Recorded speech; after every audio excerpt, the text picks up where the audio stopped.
2024 తెలంగాణ ప్రభుత్వం 2,91,159 కోట్లతో పూర్తిస్థాయి బడ్జెట్ను గురువారం అసెంబ్లీలో ప్రవేశపెట్టింది. ఈ మేరకు 6 గ్యారంటీల అమలుపై ఫోకస్ చేస్తూ నిధులు కేటాయించింది.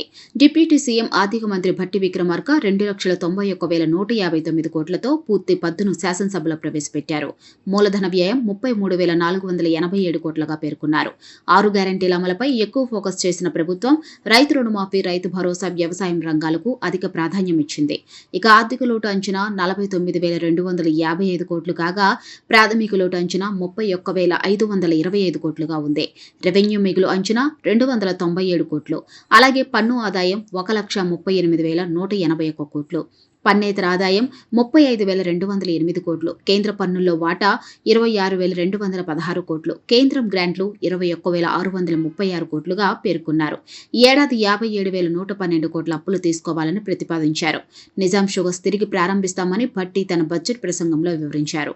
అసెంబ్లీ బడ్జెట్ సమావేశాలు ఆగస్టు 2 వరకు కొనసాగనుండగా శుక్రవారం అసెంబ్లీకి సెలవు.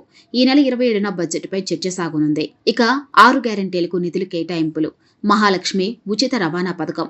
కాంగ్రెస్ ప్రభుత్వం అధికారంలోకి వచ్చిన వెంటనే తెలంగాణలోని మహిళలందరికీ ఆర్టీసీ బస్సుల్లో ఉచిత బస్సు సౌకర్యం కల్పించారు. ఇప్పటి వరకు 68 కోట్ల ప్రయాణాలను మహిళలు ఆర్టీసీ బస్సులతో ఉచితంగా చేశారు. పర్యవసనంగా వారికి 2,351 కోట్ల ఆదా అయింది. ఈ పథకానికి అయ్యే ఖర్చు ఆర్టీసీకి ప్రభుత్వం నెలవారీగా చెల్లిస్తుంది. 500 రూపాయలకే గ్యాస్ సిలిండర్ పథకం ద్వారా ఇప్పటి వరకు 39,57,637 కుటుంబాలకు లబ్ధి చేకూరింది.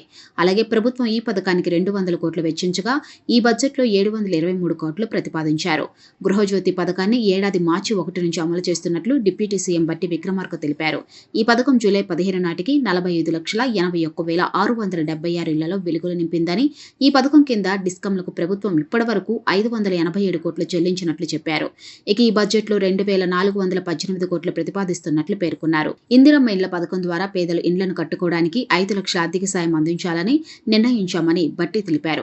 ఈ ఆర్థిక సంవత్సరంలో ప్రతి నియోజకవర్గంలో కనీసం 3,500 ఇండ్ల చొప్పున మొత్తం 4,50,000 ఇండ్ల నిర్మాణానికి సహకారం అందించాలని నిర్ణయించామన్నారు.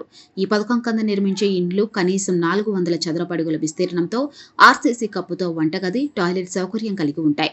2 పడక గదుల ఇండ్ల పథకం కింద పూర్తయిన ఇండ్లను త్వరలోనే కేటాయిస్తామని పేర్కొన్నారు.